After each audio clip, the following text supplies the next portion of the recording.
मैं अमदास पलांगे सीजी शिक्षा में आपका स्वागत करता हूं।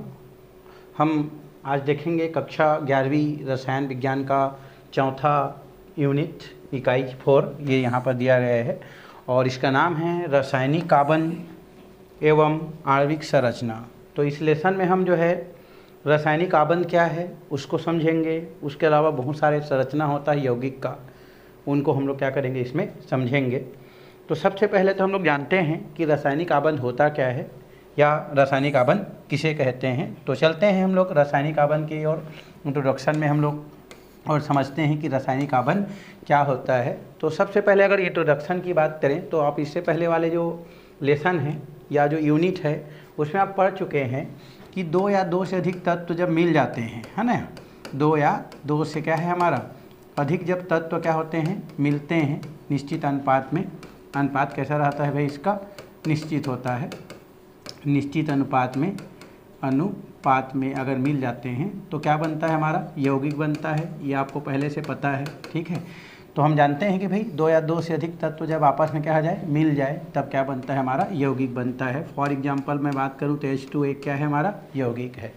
उसी प्रकार आप ये भी जानते हैं कि परमाणु जो है का स्वतंत्र अस्तित्व नहीं होता है ना। परमाणु का स्वतंत्र अस्तित्व नहीं होता है भाई। परमाणु का स्वतंत्र अस्तित्व नहीं होता है।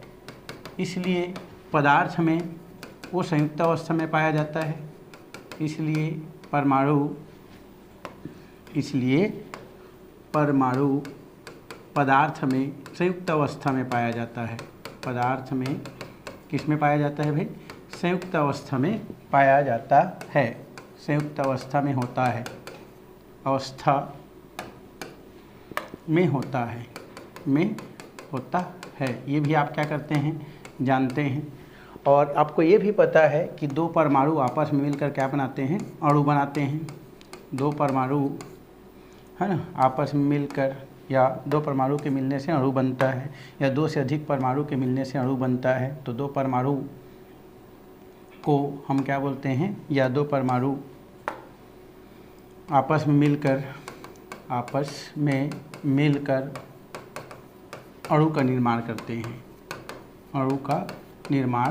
हैं। तो ये हम लोग पहले क्या कर सकते हैं, पहले पढ़ चुके हैं। आप जानते हैं इसके बारे में, पहले हम क्या कर चुके हैं, पढ़ चुके हैं भाई, अणु का निर्माण करते हैं। तो ये कुछ चीज़ जो मैं लिखा ये आप या तो पहले से जानते हैं, नहीं जानते हैं तो यहाँ पर आप जान गए कि दो या दो से अधिक तत्व जब आपस में क्या हो जाते हैं मिल जाते हैं, अनुपात उसका निश्चित होता है तो क्या बनता है हमारा यौगिक बनता है। और हम ये भी जानते हैं कि जो परमाणु होता है उसका अपना स्वतंत्र अस्तित्व नहीं होता है।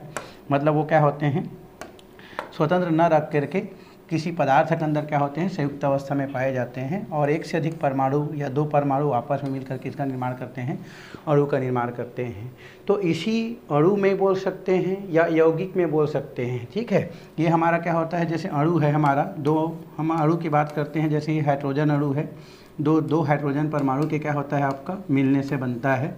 तो इस हाइड्रोजन अणु में दोनों परमाणुओं के बीच या हम बोल सकते हैं उस H2 जो कि एक यौगिक है में दोनों तत्वों के बीच, यौगिक में बोलेंगे तो तत्वों के बीच और अणु में बोलेंगे तो दो परमाणुओं के बीच कुछ क्या पाया जाता है, आकर्षण बल पाया जाता है। और वही आकर्षण बल दो तत्वों को या दो परमाणुओं को आपस में क्या करता है, जोड़ के रखता है। तो वही आपका क्या कहलाता है, आपका रासायनिक कार्बन कहलाता है। क्या कहलाता है भैया, रासायनिक कार्बन कहलाता है। रासायनिक कार्बन कहलाता है। तो अगर आपसे क्वेश्चन करें रासायनिक कार्बन क्या है, तो किसी यौगिक में दो तत्वों के बीच या बोल सकते हैं किसी अणु में दो परमाणुओं के बीच पाए जाने वाला आकर्षण बल जो उन परमाणुओं को या उन तत्वों को आपस में क्या रखता है, बांध के रखता है, वही आपका क्या कहलाता है, आपका रासायनिक कार्बन के नाम से जाना जाता है या रासायनिक कार्बन कहते हैं। तो इसको आप क्या कर सकते हैं, लिख सकते हैं किसी यौगिक में दो तत्वों या दो से अधिक तत्व बोल सकते हैं, दो तत्वों या दो से अधिक तत्वों, यहाँ पर उसको पूरा लिख देते हैं। किसी यौगिक में दो या दो से अधिक तत्वों या बोल सकते हैं या अणुओं में परमाणुओं के बीच, है ना, परमाणुओं के बीच पाए जाने वाला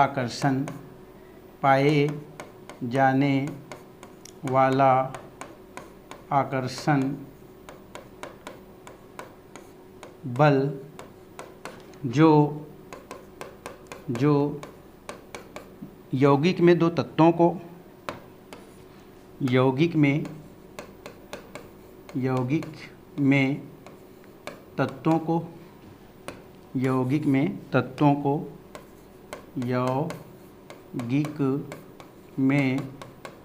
को या अणु में परमाणुओं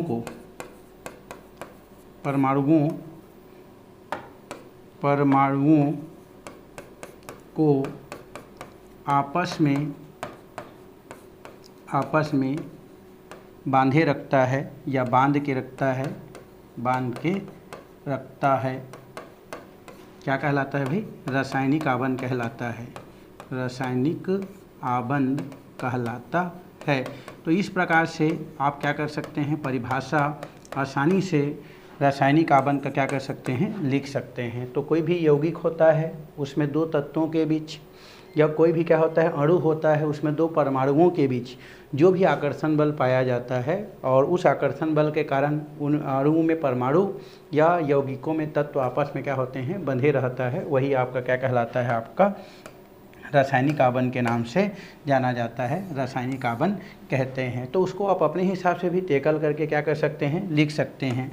उदाहरण की बात करें हम तो उदाहरण बहुत सारा लिख सकते हैं। सबसे पहले तो H2 है जो कि आपका दो हाइड्रोजन परमाणु के मिलने से बनता है।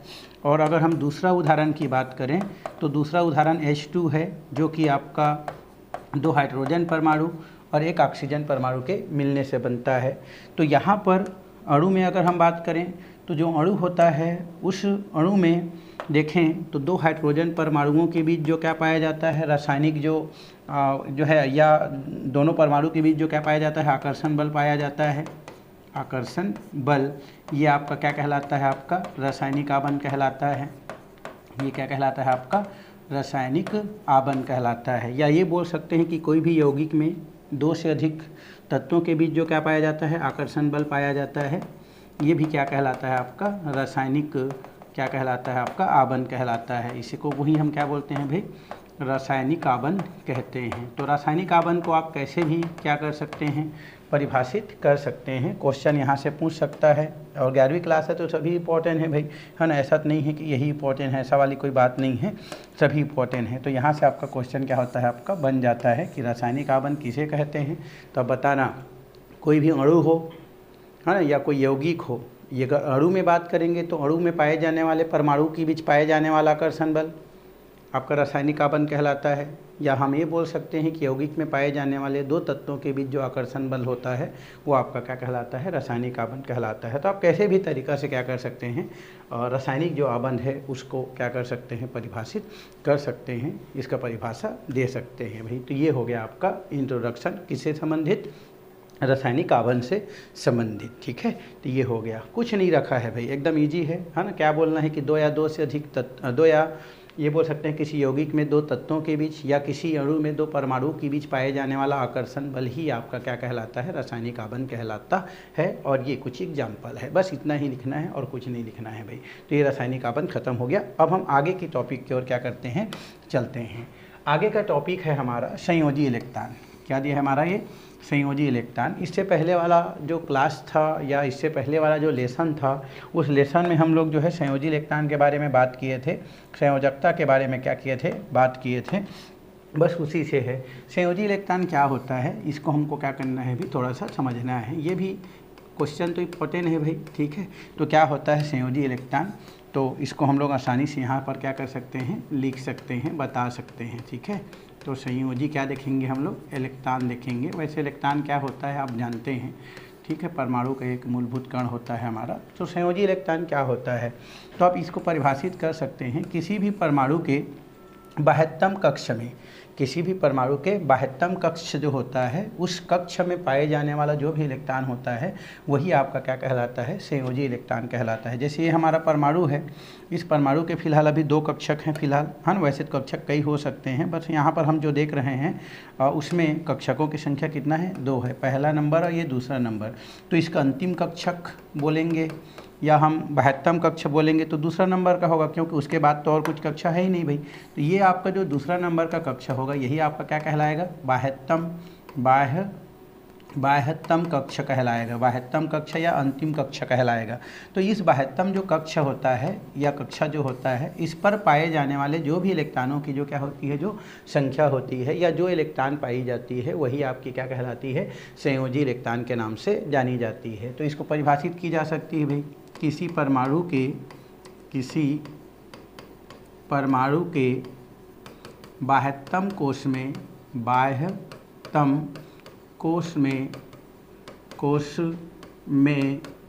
पाए जाने वाले इलेक्ट्रॉन को क्या कहते हैं भाई, संयोजी इलेक्ट्रॉन कहते हैं, संयोजी इलेक्ट्रॉन कहते हैं। तो आसानी से आप क्या कर सकते हैं भाई, आप परिभाषा दे सकते हैं कि किसी भी परमाणु के या किसी परमाणु के बाह्यतम कोश में पाए जाने वाले इलेक्ट्रॉनों की जो क्या होती है, जो संख्या होती है ना, उसी को हम लोग क्या बोलते हैं, संयोजी इलेक्ट्रॉन कहते हैं। या हम ये बोल सकते हैं कि किसी भी परमाणु के बाह्यतम कोश में जो भी इलेक्ट्रॉन पाई जाती है वही इलेक्ट्रॉन क्या कहलाती है, आपकी संयोजी इलेक्ट्रॉन कहलाती है। और संयोजी इलेक्ट्रॉन ही कोई भी रासायनिक आबंध में क्या करती है, भाग लेती है ना। और लुईस के अनुसार, लुईस है ना, एक साइंटिस्ट है, के अनुसार संयोजी इलेक्ट्रॉन है ना ही क्या करती है, रासायनिक आबंध में भाग लेती है, रासायनिक आबंध में क्या करती है, भाग ले सकती है या भाग लेती है, बाकी लोग जो है नहीं लेते हैं भाई। तो इस तरीक़ा से हम क्या कर सकते हैं, संयोजी इलेक्ट्रॉन को क्या कर सकते हैं, बता सकते हैं। एकदम ईजी है कि किसी भी परमाणु के बाह्यतम जो कोश होता है उस कोश में पाए जाने वाले जो भी इलेक्ट्रॉन होता है, उस जितना भी इलेक्ट्रॉन हो वो सब के सब क्या कहलाता है, आपका संयोजी इलेक्ट्रॉन कहलाता है, या उसे हम संयोजी इलेक्ट्रॉन के नाम से जानते हैं। 4 इलेक्ट्रॉन होगा तब भी वो संयोजी इलेक्ट्रॉन है, 5 इलेक्ट्रॉन होगा वो भी संयोजी इलेक्ट्रॉन है। तो इस तरीक़ा से हम संयोजी इलेक्ट्रॉन को क्या कर सकते हैं, परिभाषित कर सकते हैं, बता सकते हैं। और लुईस का कहना ये है कि संयोजी इलेक्ट्रॉन ही क्या करता है, रासायनिक बंध जो होता है या रासायनिक जो आबंध होता है उसमें क्या करता है, आपका भाग लेता है और विभिन्न प्रकार के यौगिक का क्या करता है, आपका निर्माण करता है। तो इस तरीक़े से संयोजी इलेक्ट्रॉनों को क्या किया जा सकता है, समझाया जा सकता है। उदाहरण के लिए देखेंगे तो बहुत सारा उदाहरण आप यहाँ से क्या कर सकते हैं, ले सकते हैं। जैसे हम लिथियम की बात करें तो लिथियम का परमाणु क्रमांक कितना होता है, हमारा 3 होता है। तो इसका अगर सामान्य इलेक्ट्रॉनिक विन्यास देखें तो 2 और कितना होता है, 1 होता है। मतलब इसमें टोटल कक्षा की संख्या कितना है भाई, हमारा 2 कक्षा है हमारा। इस प्रकार से बीच वाला नाभिक होता है, आपको पता है, ये सेंटर नाभिक हो गया, ये पहला कक्षा हो गया और ये दूसरा कक्षा हो गया। पहला कक्षक में आपका कितना इलेक्ट्रॉन है, 2 इलेक्ट्रॉन, दूसरा कक्षा में आपका 1 इलेक्ट्रॉन है। तो ये जो आपका 1 इलेक्ट्रॉन जो अंतिम कक्षक में है यही आपका क्या कहलाता है, आपका संयोजी इलेक्ट्रॉन के नाम से क्या किया जाता है, जाना जाता है। मतलब लिथियम के पास कितने संयोजी इलेक्ट्रॉन है, हमारा 1 संयोजी इलेक्ट्रॉन है, जो कि यहाँ से क्या किया जा सकता है, जो है आपको समझा जा सकता है, बताया जा सकता है। तो ये हो गया। उसी प्रकार अगर हम दूसरा की बात करें, मान लो हम लोग मैग्नीशियम ले लेते हैं। मैग्नीशियम का परमाणु क्रमांक कितना होता है, 12 होता है। तो सामान्य इलेक्ट्रॉनिक विन्यास लिखें तो 2 8 और कितना होता है, 2 होता है। देखो 8 2 10 और 2 12 हो जाता है। तो इनके 3 कक्षक बन रहे हैं। पहले कक्षक में 2 इलेक्ट्रॉन, दूसरा में कितना है हमारा 8 इलेक्ट्रॉन, 4 5 6 7 ये 8 हो गया। और तीसरा में कितना इलेक्ट्रॉन है, आपका 2 इलेक्ट्रॉन है।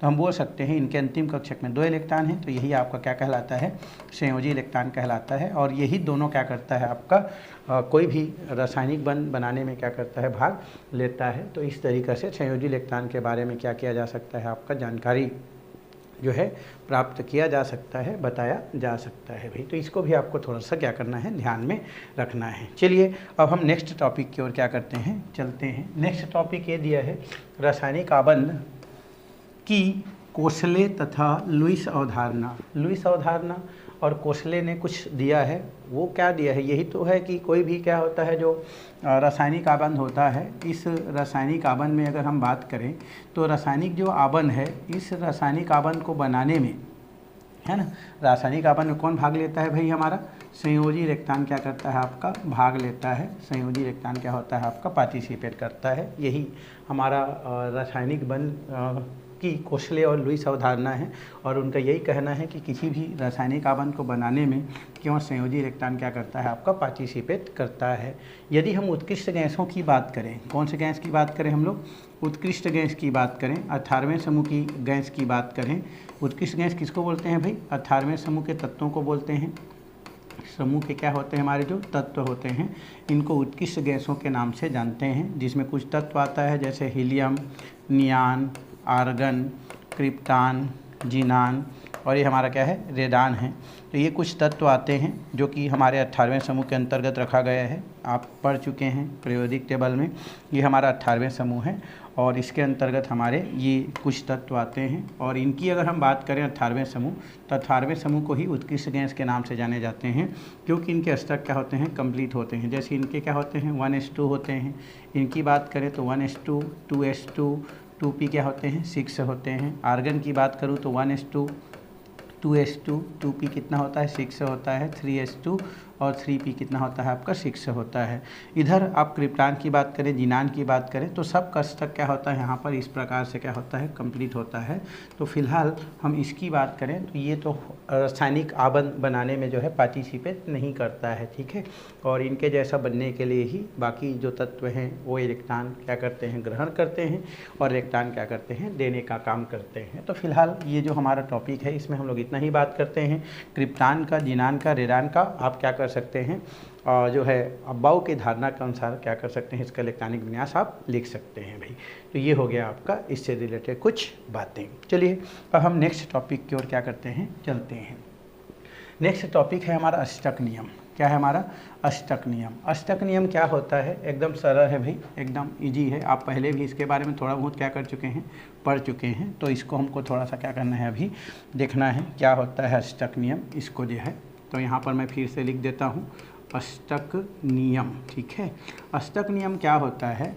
तो जैसे अभी जस्ट हम लोग बात किए कि जो क्या होते हैं हमारे जो उत्कृष्ट गैस होते हैं, 18 समूह के जो तत्व होते हैं, उनके आपका अष्टक क्या होता है? कंप्लीट होते हैं।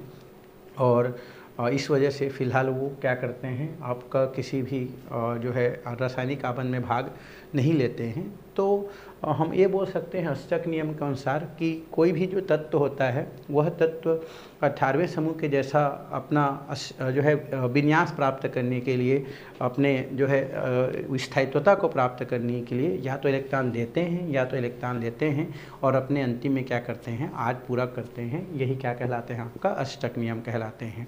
मतलब आप लिख सकते हैं किसी भी कोई भी तत्व अक्रिय गैस हो जैसा बनने के लिए या अक्रिय गैस हो जैसा विन्यास प्राप्त करने के लिए, है ना, या तो इलेक्ट्रॉन डोनेट करते हैं या तो इलेक्ट्रॉन एक्सेप्ट करते हैं, और उसके बाद अपने अंतिम कक्षक में क्या करते हैं? 8 इलेक्ट्रॉन क्या करते हैं? आपका पूरा करते हैं। और वही आपका नियम क्या कहलाता है? आपका अष्टक नियम के नाम से जाना जाता है। अर्थात ये नियम ये कहता है कि किस प्रकार से कोई तत्व, है ना, अपने अंतिम में क्या करता है? इलेक्ट्रॉन को पूरा करता है। तो इलेक्ट्रॉन पूरा करने के 2 माध्यम हैं, या तो इलेक्ट्रॉन किसी को डोनेट कर दो, या तो कि इलेक्ट्रॉन किसी से क्या कर लो? ले लो, और उसके बाद जो है अक्रिय गैस जैसा क्या कर लो? विन्यास प्राप्त कर लो। यही आपका क्या कहलाता है? अष्टक नियम कहलाता है। तो इसमें अगर आप लिखना चाहेंगे कि अक्रिय जो गैस होता है उनका अष्टक क्या होता है? पूर्ण होता है, और इस कारण उसे उत्कृष्ट गैसों के नाम से जाना जाता है। तो आप लिख सकते हैं, ऐसा बात नहीं है। लेकिन हम डायरेक्ट फोकस करते हैं किस पर? अष्टक नियम पर। तो हम अक्रिय गैस को यहीं पर छोड़ते हैं, और उन्हीं के जैसा बनने के लिए तो हम लिख सकते हैं 18वें समूह, जिसे हम क्या बोलते हैं? उत्कृष्ट, है ना, उत्कृष्ट गैस भी कहते हैं। तो 18वें समूह के जैसा इलेक्ट्रॉनिक विन्यास प्राप्त करने के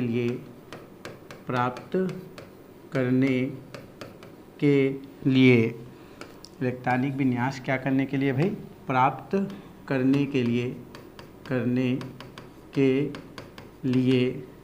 अन्य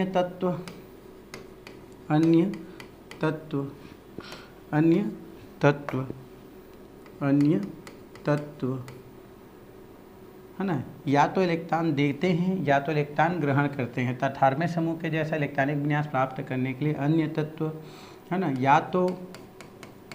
या तो इलेक्ट्रॉन देकर या इलेक्ट्रॉन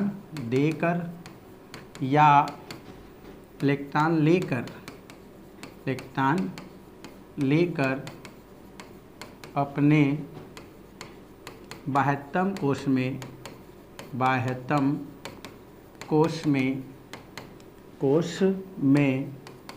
8 इलेक्ट्रॉन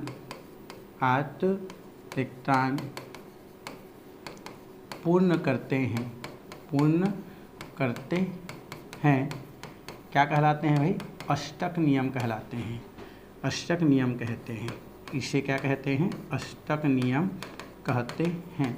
तो ये आसानी से आप क्या कर सकते हैं, अष्टक नियम को क्या कर सकते हैं, यहाँ से बता सकते हैं कि कोई भी जो क्या होता है, जो तत्व होता है, वो तत्व 18वें समूह के जैसा इलेक्ट्रॉनिक विन्यास प्राप्त करने के लिए है ना, कोई भी तत्व या तो इलेक्ट्रॉन क्या करते हैं, वो डोनेट करते हैं, या तो इलेक्ट्रॉन क्या करते हैं, लेते हैं, और ले करके अपने बाह्यतम कोश में कितना इलेक्ट्रॉन, 8 इलेक्ट्रॉन पूर्ण करते हैं। यही क्या कहलाते हैं, आपके अष्टक नियम कहलाते हैं। और ऐसा क्यों करते हैं वो लोग, इसलिए करते हैं क्योंकि जो 18वें समूह के जो तत्व होते हैं, इनके अष्टक कंप्लीट होने का मतलब ये है कि यहाँ पर इनके अष्टक पूर्ण होने से ये फिलहाल स्थायी प्रकृति के होते हैं, किसी भी क्रिया में पार्टिसिपेट नहीं करते हैं।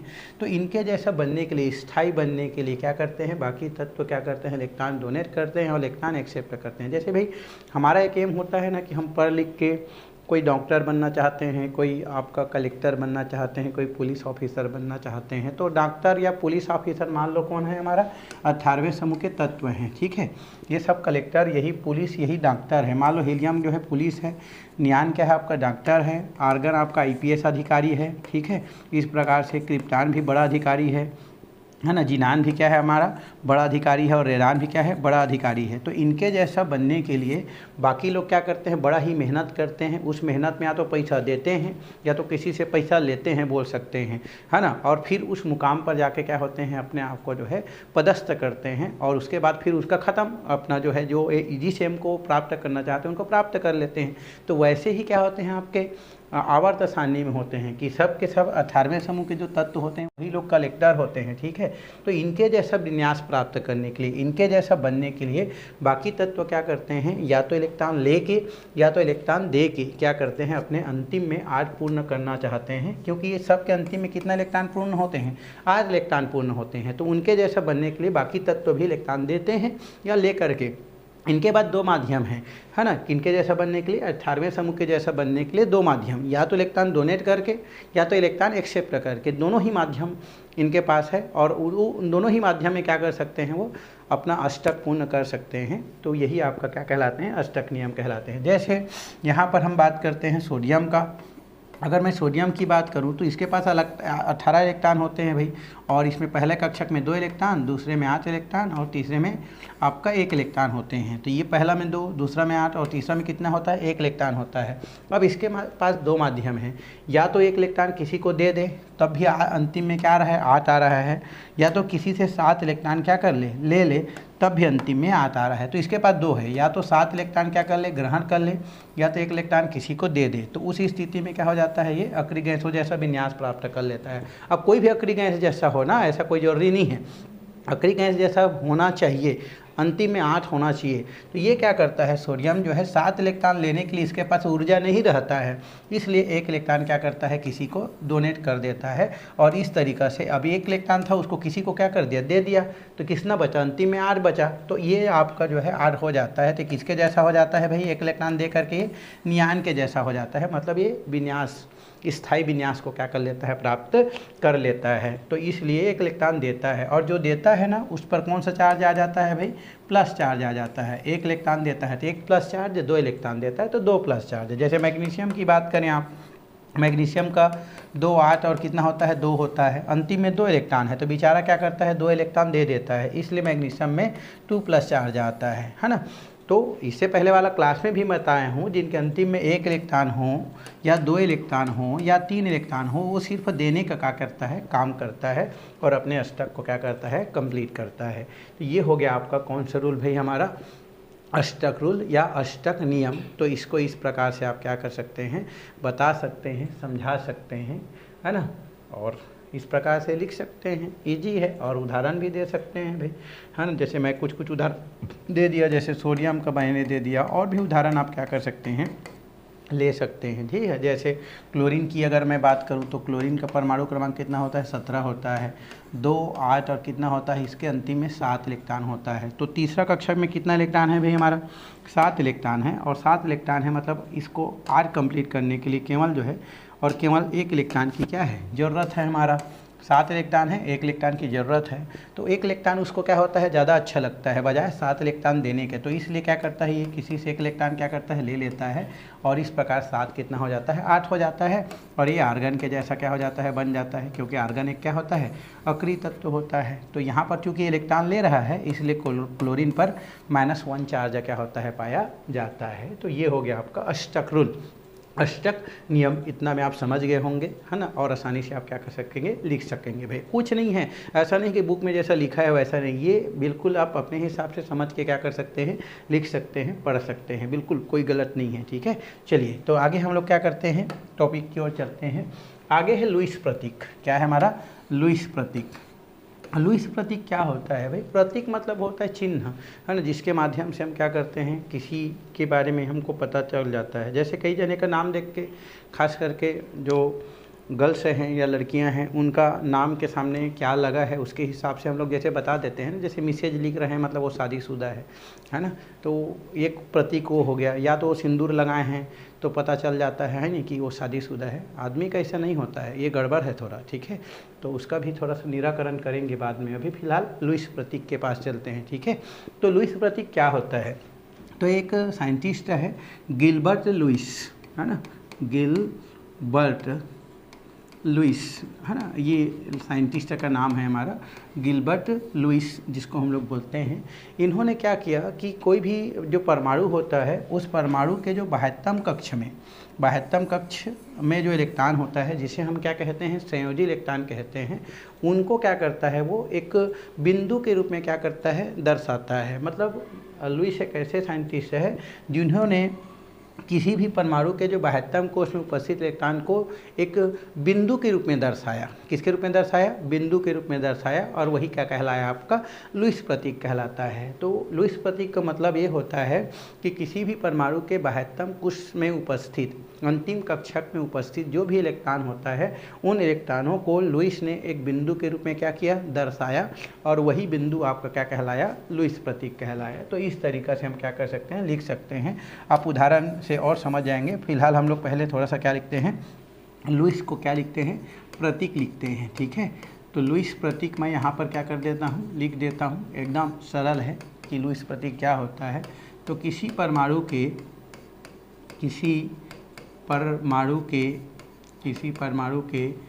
बाह्यतम कोश में उपस्थित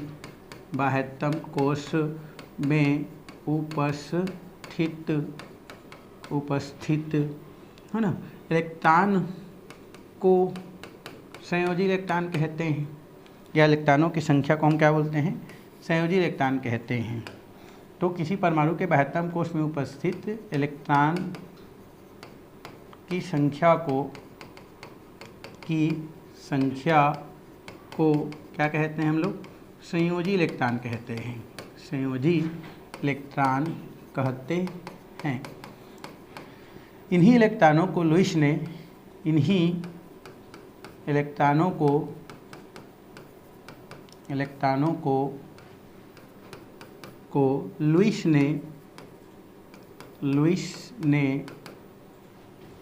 एक बिंदु के रूप में दर्शाया, एक बिंदु के रूप में क्या किया दर्शाया, जिसे क्या कहते हैं हम लोग? लुईस प्रतीक कहते हैं। लुईस प्रतीक कहते हैं। क्या कहते हैं भाई उसको? लुईस प्रतीक कहते हैं। लुईस प्रतीक कहते हैं। तो जो लुईस था उन्होंने क्या किया कि कोई भी परमाणु के जो बाह्यतम कोश में उपस्थित इलेक्ट्रॉन था ना, उसको उस तत्व के बाहरी भागों में ना उन्होंने उसको बिंदु के रूप में क्या कर दिया? दर्शा दिया। और वही आपका क्या कहलाया? लुईस प्रतीक। जैसे उदाहरण की अगर हम बात करें तो उदाहरण से आप समझ सकते हैं कि किस प्रकार से दर्शाया। जैसे उदाहरण ये है हमारा, और उदाहरण में हम लोग बात करते हैं कार्बन का। जैसे किसका बात करते हैं? कार्बन का। कार्बन का परमाणु क्रमांक कितना है? 6 है। सामान्य इलेक्ट्रॉनिक विन्यास देखेंगे तो 2, और ये कितना होता है हमारा? 4। ये कैसा इलेक्ट्रॉनिक विन्यास निकलता है भाई? तो इसका मैं बताया था, एक आपका 2n² वाला आपका एक फार्मूला बताया था मैं, 2n², ठीक है, 2n²। और इसके आधार पर मैं रखा था कि n के जगह, ये n क्या होता है? कक्षकों की संख्या, जिसके जगह n 1 2 3 4 रखा जा सकता है। यदि मैं पहले जो है n के जगह 1 रखता हूँ तो ये कितना हो जाता है? 2 × 1² हो जाता है। तो मान कितना आता है हमारा? 2। तो यहाँ पहला कक्षा जो होता है उसमें 2 इलेक्ट्रॉन भरता है। यहाँ पर अगर मैं n के जगह 2 रख दूँ तो स्क्वायर में जाएगा, 2 2 4, और ये हो जाता है 4 2 8। तो दूसरा कक्षा में आपका 8 इलेक्ट्रॉन भरता है। अगर मैं यहाँ पर जो है 3 रखूँ, ये तो 2 हो गया, n के जगह मैंने 3 रख दिया, स्क्वायर है तो 3 3 9, और 9 दूनी कितना हो जाता है? 18। और अगर मैं यहाँ पर 4 रखूँ, 4 चौके 16, और 16 दूनी कितना हो जाता है आपका? 32। तो इसी के आधार पर मैं उसको लिखता हूँ भाई, ठीक है। ये आपका क्या होता है? फार्मूला के अनुसार 2 8 18 32। लेकिन इसमें अगर हम इसको आवर्त सारणी के आधार पर बांट दें तो इसमें क्या हो जाता है? एक और 8 आ जाता है, एक और 18 आ जाता है, और एक और 32 आ जाता है, और टोटल आवर्त 7 हो जाता है। 1 2, ये हो जाता है 3, ये हो जाता है 4, ये हो जाता है 5, ये हो जाता है 6, और ये हो जाता है 7। तो टोटल 7 आवर्त है। पहले आवर्त में 2 तत्व, दूसरा में 8, तीसरा में 8, चौथा में 18, पाँचवा में 32, छठवां में 18, छठवां में 32, और सातवां में 32 होता है। बट ये दोनों 32 जो होता है ना, वो डी ब्लॉक के तत्व और आप बोल सकते हैं आपका ए ब्लॉक के तत्वों को जोड़कर होता है। तो इसके बारे में हम लोग जानकारी लेंगे धीरे धीरे। फिलहाल हम लुईस के पास बोलते हैं, ठीक है। तो कार्बन का परमाणु क्रमांक होता है 6, और अंतिम में कितना इलेक्ट्रॉन आ रहा है? 4। इन्हीं को हम क्या बोलते हैं भाई? संयोजी इलेक्ट्रॉन बोलते हैं, क्योंकि हम लोग अभी पढ़ चुके हैं। इसको हम लोग क्या बोलते हैं? संयोजी इलेक्ट्रॉन बोलते हैं। तो इन्हीं इलेक्ट्रॉनों को कौन? लुईस ने प्रतीक के रूप में दर्शाया। कैसे? कि कार्बन के अंतिम में कितना इलेक्ट्रॉन है? 4 संयोजी इलेक्ट्रॉन है। तो उनको इस प्रकार से उन्होंने किसके रूप में दर्शा दिया? बिंदु के रूप में दर्शाया। तो यही आपका क्या कहलाता है? ये जो दिया गया है 4 इलेक्ट्रॉन मेरे पीछे है बोल रहा है, यही आपका क्या कहलाता है? आपका लुईस प्रतीक कहलाता है। क्या कहलाता है? लुईस प्रतीक कहलाता है। तो उसी को तो लिखे है ना, किसी भी परमाणु के बाह्यतम कोश में उपस्थित इलेक्ट्रॉनों की संख्या को हम क्या बोलते हैं? संयोजी इलेक्ट्रॉन कहते हैं। तो उन्हीं संयोजी इलेक्ट्रॉनों को लुईस ने क्या किया? बिंदु के रूप में क्या कर दिया? उस तत्व के बाहरी भाग में दर्शा दिया। तो वही आपका क्या कहलाया भाई? लुईस प्रतीक कहलाता है। जैसे कार्बन की लुईस प्रतीक इस प्रकार से है, उसका अंतिम में 4 इलेक्ट्रॉन है जो यहाँ पर दिख रहा है ना, कि वहाँ पर उसका कितना इलेक्ट्रॉन क्या होता है? पाया जाता है। तो इस तरीक़े से हम कर सकते हैं। जैसे हमको और दे दिया जाए कि इसका दिखाना है, जैसे मैग्नीशियम का दिखाना है आपको, ठीक है। मैग्नीशियम कितना होता है? 12। तो पहले आप इसके आधार पर इलेक्ट्रॉनिक विन्यास लिख लो। तो 2 फिर 8, फिर कितना होता है? 8 आना चाहिए था, बट हमारे पास 8 इलेक्ट्रॉन नहीं है, तो 2 इलेक्ट्रॉन बचा है ना जी। पहले में 2, फिर दूसरा में 8 भरना है, तीसरा में 8 भरना है, फिर 18, फिर 18, फिर 32, और फिर 32। तो हमारे पास 8 लायक है ही नहीं है, तो 2 भर दिए। अब यहाँ पर लुईस प्रतीक, अब देखो बाह्यतम कोश में कौन है? हमारा 2 इलेक्ट्रॉन है, और 2 इलेक्ट्रॉन को ही हम क्या बोलते हैं? संयोजी इलेक्ट्रॉन। तो इसको कैसे दर्शाऊंगा मैं? ये मैं दर्शा देता हूँ मैग्नीशियम। अंतिम में कितना इलेक्ट्रॉन है इसका? 2 इलेक्ट्रॉन है। तो 2 इलेक्ट्रॉन को इस प्रकार से मैं दर्शा देता हूँ। आप कहीं किधर भी कर सकते हैं भाई। तो ये आपका लुईस प्रतीक हो जाता है। तो इस तरीक़े से लुईस प्रतीक को क्या किया जा सकता है? समझाया जा सकता है, बताया जा सकता है भाई, ठीक है। तो ये तो हो गया लुईस प्रतीक। चलिए अब आगे की ओर हम लोग थोड़ा सा चलते हैं। आगे है लुईस प्रतीक का महत्व क्या होता है, ठीक है। तो लुईस प्रतीक का महत्व क्या है? सबसे पहले तो हम लोग बोल सकते हैं कि लुईस प्रतीक से जो है कोई भी परमाणु के संयोजी इलेक्ट्रॉनों के बारे में क्या होता है? आपका पता चलता है, ये आप बता सकते हैं, ठीक है। तो पहला तो लिख सकते हैं कि लुईस प्रतीक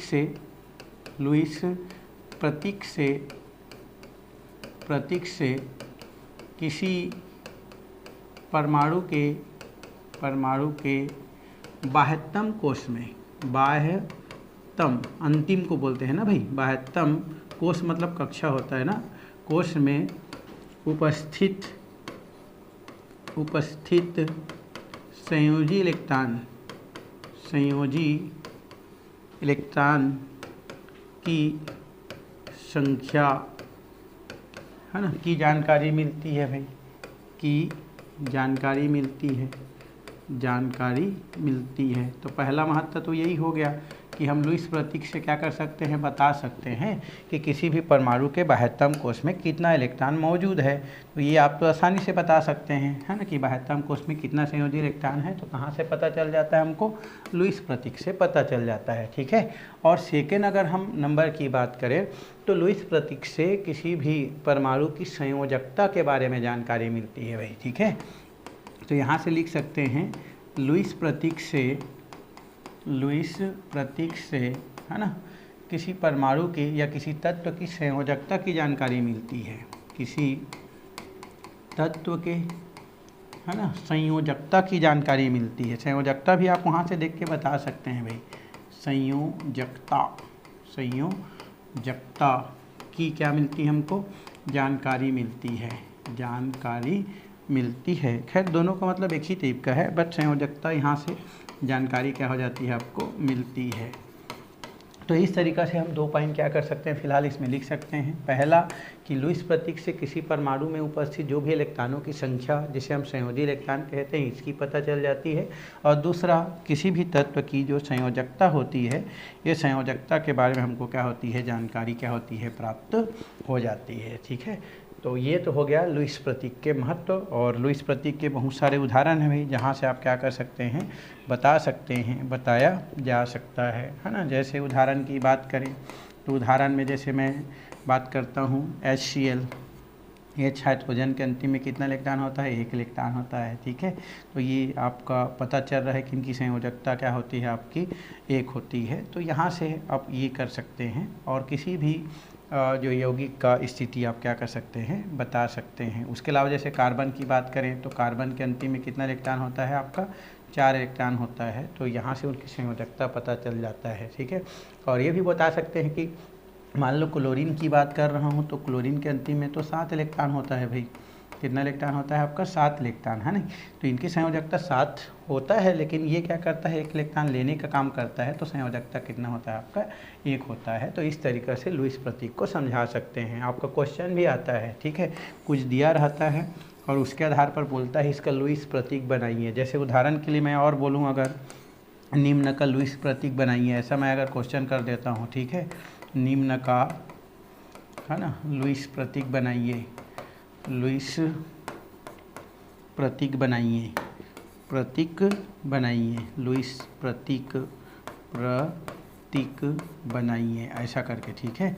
ऐसा क्वेश्चन आ जाता है। जैसे मैं यहाँ पर लिख देता हूँ कार्बन डाइऑक्साइड का लिख दिया, HCl का लिख दिया, नमक का लिख दिया, ठीक है, और पानी का लिख दिया। ये सब यौगिक है। अब इसका आपको बनाना है तो कैसे बनाएंगे भाई, देखो ज़रा, है ना, आप आसानी से बना सकते हैं, उसमें कोई कठिनाई वाली काम नहीं है ना, ठीक है। चलिए, जैसे कार्बन का है तो बीच में क्या हो जाता है, कार्बन के अंतिम कक्षक में कितना इलेक्ट्रॉन है ना, अंतिम कार्बन का परमाणु क्रमांक 6 होता है ना जी, परमाणु क्रमांक 6 होता है। तो 2 और कितना हो जाएगा, 4।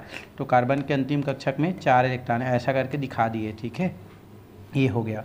अब हम बात करते हैं ऑक्सीजन का। तो ऑक्सीजन का कितना होता है भाई, हमारा 8 होता है। तो 2 और कितना हो जाता है, 6। तो अंतिम में कितना इलेक्ट्रॉन है आपका, 6 इलेक्ट्रॉन है। तो आप यहाँ पर ऑक्सीजन लेंगे और ऑक्सीजन लेने के पश्चात 6 इलेक्ट्रॉन यहाँ पर ड्रॉ करेंगे आप, ठीक है। ये हो गया ऑक्सीजन, कितना इलेक्ट्रॉन है इसके अंतिम में, 6 इलेक्ट्रॉन है, ठीक है। तो 6 इलेक्ट्रॉन आप यहाँ पर ड्रॉ कर दीजिए, ठीक है। ये हो गया 1 इलेक्ट्रॉन, ये 2 हो गया, 4 हो गया, ये 5 हो गया और एक 6 हो गया, ठीक है। इस तरीक़ा से इसका भी कर सकते हैं। ये हो गया आपका कितना इलेक्ट्रॉन, 2 इलेक्ट्रॉन। तो ये ऑक्सीजन 1 2 3 4 5 और ये हो गया 6। तो ये आपका किसका हो गया, कार्बन डाइऑक्साइड का भाई, है ना। और ये 2 इलेक्ट्रॉनों का साझा कर लेता है बाद में, तभी तो कार्बन डाइऑक्साइड बनता है ना। ये जैसे ये 2 इलेक्ट्रॉन का क्या करता है, साझा करता है इस प्रकार से, और कार्बन डाइऑक्साइड बना लेता है, क्योंकि यहाँ से इसका अष्टक पूर्ण हो जाता है, यहाँ से इसका अष्टक पूर्ण हो जाता है, और कार्बन का भी अष्टक क्या हो जाता है, पूर्ण हो जाता है, ठीक है। कार्बन का अष्टक भी क्या हो जाएगा, पूर्ण हो जाएगा। देखो ऐसा करके, तो ये कार्बन डाइऑक्साइड बन गया। ठीक है, 8 गिन लो, देखो 1 2 3 4 5 6 7 8 और सब काट क्या हो गया, कंप्लीट हो गया।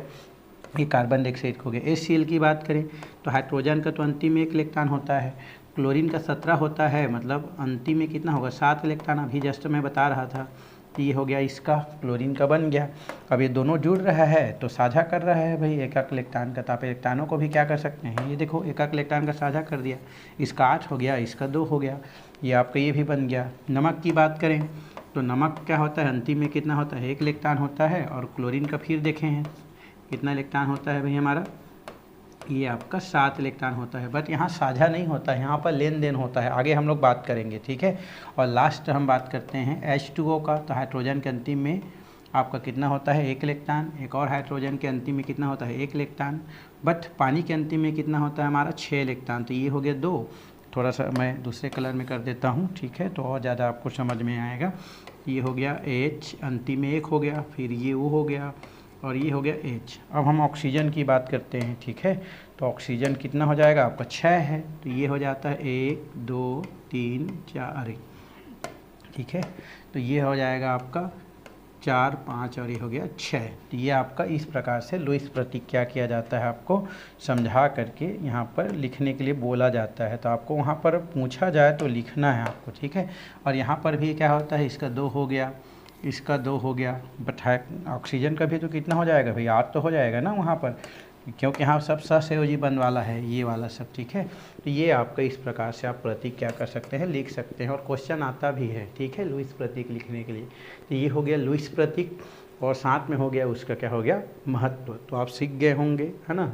आप आसानी से बता सकते हैं, आपके बुक में ऐसा ऐसा और भी कोई क्वेश्चन दिया गया है तो उन क्वेश्चन को आप जो है प्रतीक के अनुसार बता सकते हैं। बट उसके लिए आपको उस तत्व का परमाणु क्रमांक पता होना चाहिए। ठीक है, तभी बन पाएगा, नहीं तो नहीं बन पाएगा भाई। ठीक है, तो प्रतीक में आप मत देखना कि कितना है, आप अंतिम में जितना भी इलेक्ट्रॉन बच रहे उसी को चिपका देना। ऐसा मत सोचना कि 7 इलेक्ट्रॉन है तो 1 इलेक्ट्रॉन लेकर तो 1 तो लिखूँ, नो नो नो, ऐसा नहीं बोल रहा हूँ ना।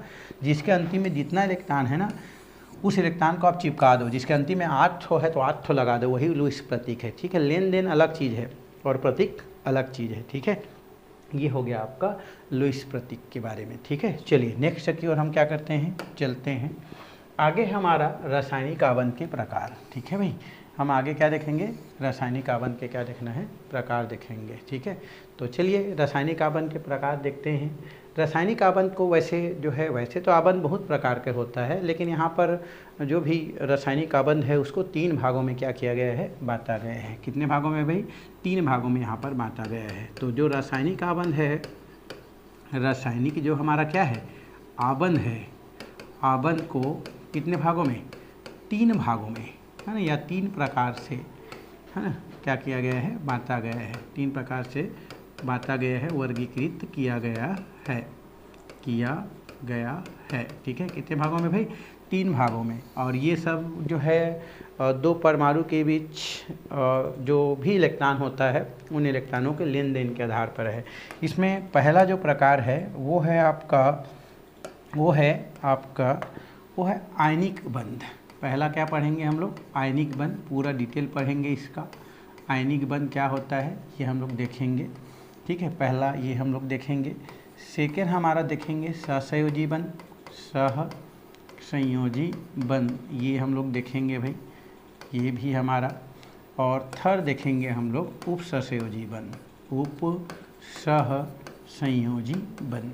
तो इस प्रकार से यहाँ पर रासायनिक जो आबंध दिया गया है, इस रासायनिक आबंध को मुख्यतः कितने भागों में बांटा गया है भाई, 3 भागों में यहाँ पर बांटा गया है। कौन कौन से, पहला आयनिक बंध, दूसरा सहसंयोजी बंध और तीसरा है हमारा उपसहसंयोजी बंध। तो यहाँ से ये हो गया आपका रासायनिक आबंध और रासायनिक आबंध के प्रकार।